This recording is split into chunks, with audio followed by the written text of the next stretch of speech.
마음이 드셨다면 구독, 좋아요 꼭 부탁드리겠습니다. 고맙습니다.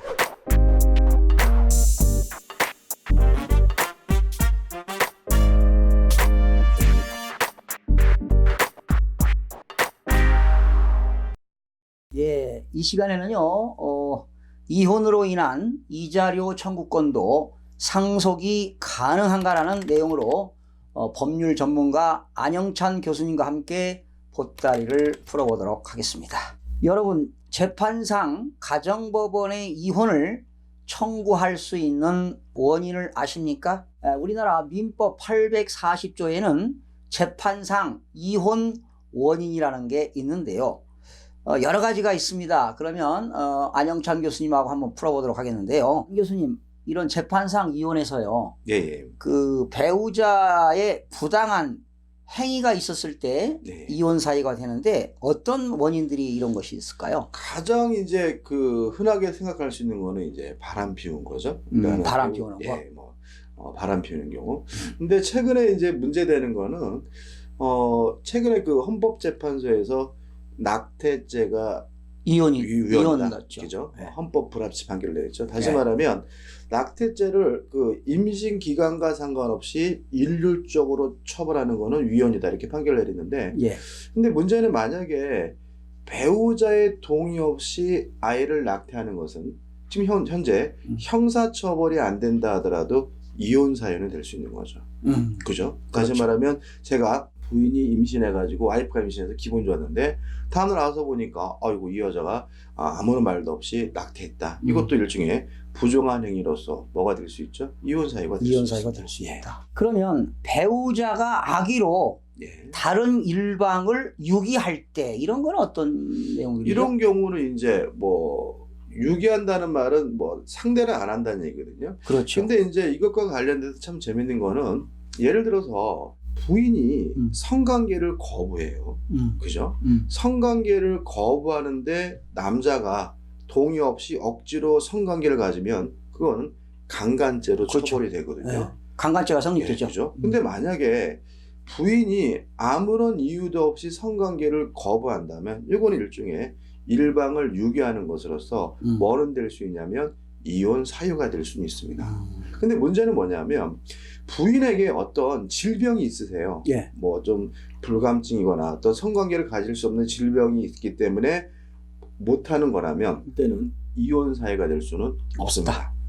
이제 악의로 유기한다는 말은 충분히 할 수 있는데도 불구하고 안 한다는 의미가 되겠죠. 그죠? 근데 여기서 또 재밌는 건 뭐냐면 만약에 남편 측에서 성관계를 안 가지면 그것도 이혼 사유가 되는데 부인은 어떤 질병으로 인해서 성관계를 못 갖는 거는 이혼 사유가 아니지만 남편의 경우에는 뭐 좀 야한 얘기가 돼야 되는데 발기를 못한 거나 뭐 이런 어떤 성적 질병으로 인해서 성관계를 못하는 것은 이혼 사유예요. 그렇죠. 어쩌고 이게 좀 특이하지 않습니까? 예. 그런 거 많습니다. 예를 들어 가지고 또 남편이 돈을 못 벌어요.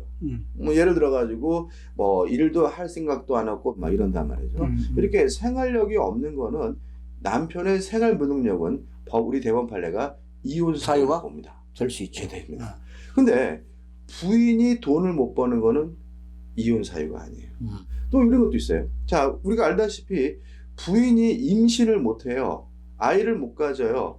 근데 그거를 만약에 그게 이혼 사유냐? 그건 이혼 사유가 될 수는 없다는 게 대법원 판례거든요. 근데 남편이 임신을 못 시켜요. 예를 들어가지고 뭐 무종자증이거나 그래가지고 그건 이혼 사유가 된다. 그건 또 이혼 사유가 돼요. 배우자 또는 직계 존속으로부터 심히 부당한 대우를 받았을 때 이런 건 어떤 걸까요? 그러니까 예를 들어서 이제 부인이 임신을 못 하신단 말이죠. 예. 그건 이혼 사유가 될 수가 없죠. 그렇죠. 근데 만약에 남편이나 시부모가 임신을 못한다고 지속적인 학대와 폭언을 하고 있다면 그렇죠. 그것은 배우자 또는 그 직계 존속으로부터 부당한 대우를 받는 거니까 오히려 부인 측에서 이혼을 해달라고 소송을 제기할 수 있다. 이런 취지가 되겠죠. 그렇죠? 네 번째인데요. 자기의 직계 존속이 부모가 배우자로부터 심히 부당한 대우를 받았을 때 이런 겁니다. 이런 건 어떤 거죠? 많죠. 그러니까 예를 들어 가지고 제 처가 저의 부모님을 학대한다거나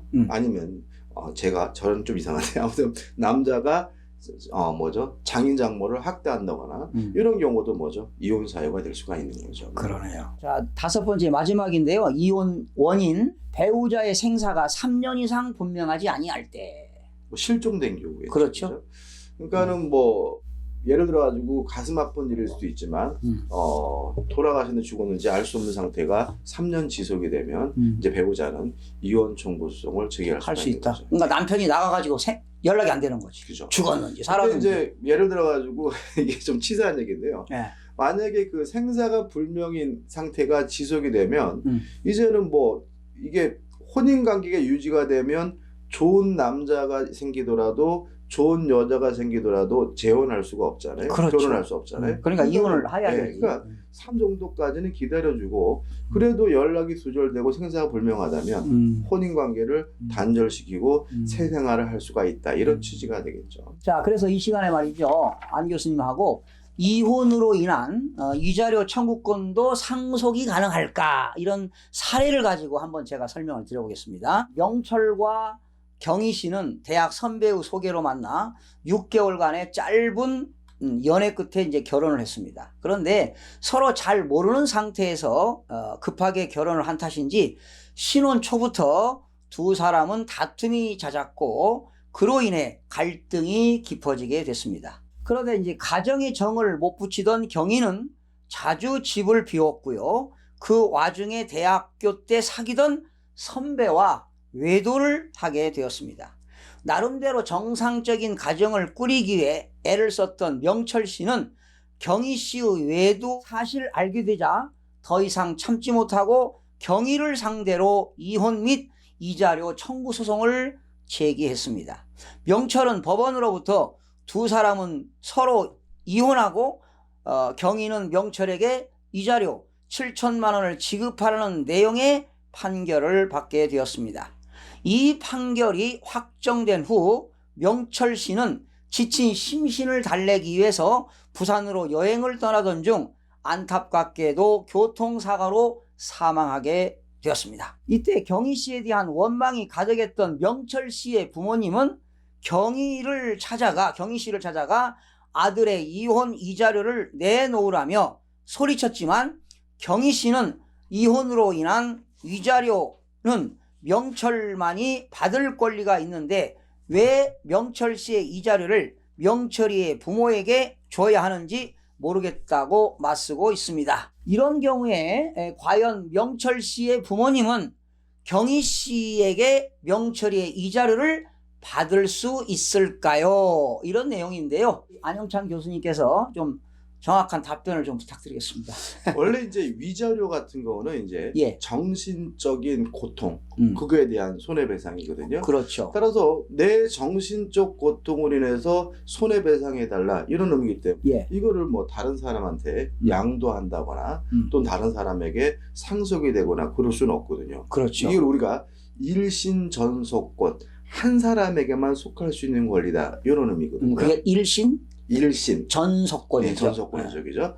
근데 이 경우에는 지금 판결이 확정되면 결국 이게 어떤 의미냐면 7천만 원을 지급하라는 판결이 확정이 되면 이게는 이제 위자료가 아니라 7천만 원에 대한 금전 채권으로 바뀌는 거죠. 아, 그렇군요. 그죠? 그러니까 법원이 이제 자, 너는 너에게 7천만 원을 지급해라라고 빵빵빵 판결을 내는 순간 이제 위자료 채권이 7천만 원을 받을 수 있는 금전 채권으로 전환이 되는 거니까 이 부모들이 상속을 받게 됩니다. 따라서 아들이 죽었기 때문에. 그죠. 따라서 이 7천만 원을 부모들이 그 전 며느리에게 청구할 수 있고요. 만약에 주지 않는다면 강제 집행을 할 수도 있다는 이게 결론입니다. 그 판결문 가지고. 예. 그러니까 다시 말하면 부모 스스로가 아들의 위자료를 달라고 청구할 수는 없지만 지금 아들이 이미 청구해서 확정이 됐다면 이제 위자료 청구권이 아니라 7천만 원을 받을 수 있는 금전 채권으로 바뀌었다는 거죠. 그렇기 때문에 이제는 그 7천만 원은 상속이 되니까 부모가 대신 달라고 청구할 수가 있다. 이게 결론입니다. 근데 교수님, 만약에 지금 이 명철 씨가 위자료 이제 청구 재판 진행 중에 명철 씨가 사망했어요. 그렇다면 명철 씨의 부모는 경희 씨에게 명철이가 받을 위자료를 청구할 수 있나요? 이게 좀 문제가 됩니다. 그러니까 재판 진행 중에 있어요. 예, 그러니까 아까는 제가 재판이 끝났으면 위자료 채권이 금전 채권으로 바뀌었으니까 부모가 청구한다 이렇게 말게 논리잖아요. 예. 근데 아직 재판이 진행 중이면 그 위자료 채권이 아직 금전 채권으로 바뀐 건 아니죠. 그렇죠. 그죠? 그러면 어떻게 되냐면 진행 중이니까. 진행 중이니까 부모는 그 아들의 그 재판 원고로서의 지위를 넘겨받아야 됩니다.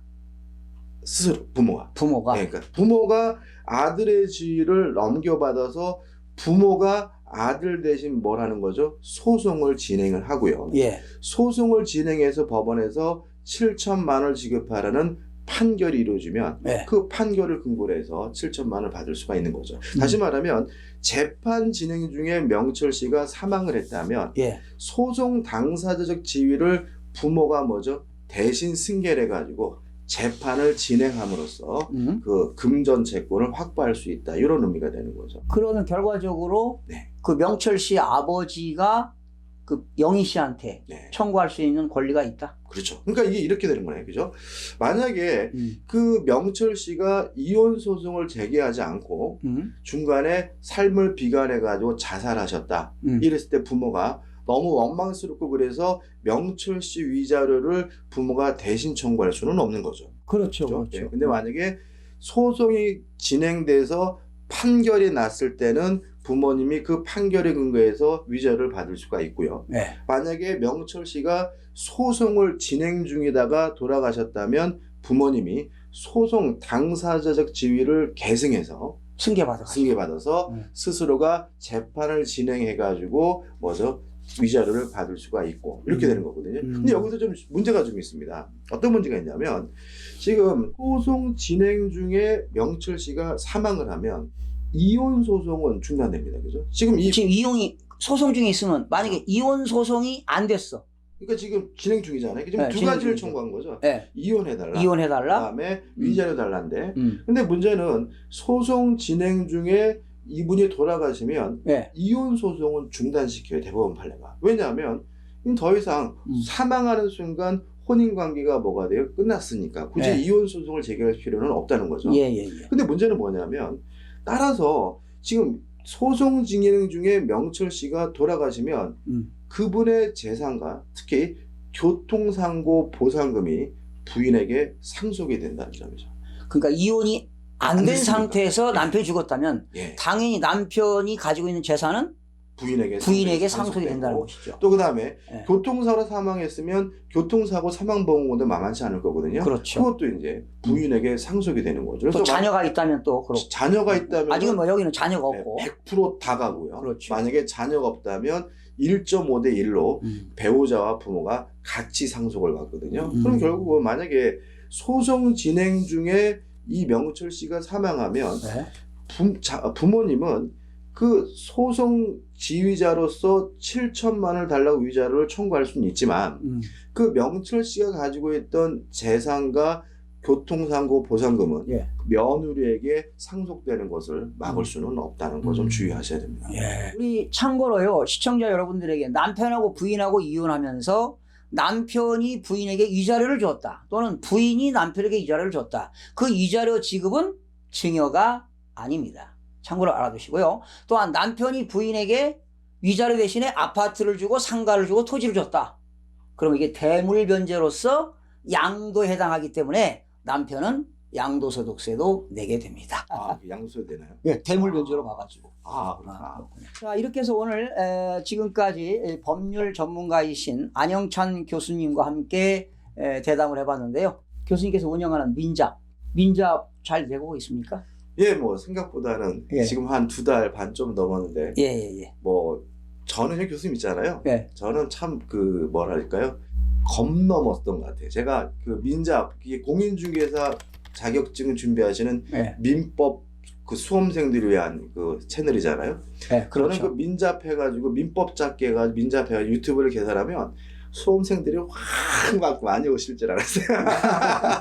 며칠만 지나면 막 수천 명 뭐 이럴 줄 알았거든요. 예. 근데 뭐 그렇지 않더라고요. 그래서 제가 이제 제 자신에 대한 이게 쉬운 일은 아니구나 겸손함을 깨달았고요. 근데 아무튼 최근 들어서는 꾸준히 늘어나서 뭐 생각만큼은 그러니까 실망 한번 했다가 그 다음에 또 이제 지금은 또 이제 다시 자신감을 갖고 아무튼 열심히 재밌게 하고 있습니다. 네. 꾸준히 열정적으로 하시면 좋은 결과가 있을 거라고 저는 생각합니다. 뭐 이렇게 강의 이제 제 강의는 이제 민잡에서 실강의로 이제 밤 9시 시작하잖아요. 근데 네. 강의 들으시는 분들도 좋아하시고 좋아하시죠. 예. 수험생이 아니더라도 네. 일반인들이 그 민잡을 보셔서 또 삶의 어떤 그 법률적인 마인드도 갖는 거 좋은 거 아닌가요? 그렇죠. 뭐 네. 그 어떤 대학이나 어떤 이렇게 학원 이런 공개된 장소에서 이렇게 강의를 하면 좀 약간 이제 시간 제약이 있잖아요. 항상 그렇죠. 강의하는 사람들은 이게 주어진 시간으로 한정해야 된다는 게 굉장히 좀 불편한데 뭐 유튜브로 촬영하고 그럴 때는 뭐 시간 제약이 없기 때문에 그렇죠. 아주 유쾌하고 재밌게 강의를 예. 하고 있습니다. 혹시 여러분들 그 민잡, 안영찬 교수님 운영하는 민잡도 여러분 많은 좀 관심 좀 가져주시기 바랍니다. 오늘 안영찬 교수님과 오늘 좋은 말씀을 나눴는데요. 이혼으로 인한 위자료 청구권도 상속이 가능하다는 내용으로 여러분들이 충분히 이해가 되셨으리라 믿고 오늘은 방송을 마무리하겠습니다. 시청해주신 여러분 대단히 고맙습니다. 매일매일 최선을 다하겠습니다. 내일 아침에 찾아뵙겠습니다. 안녕히 계십시오.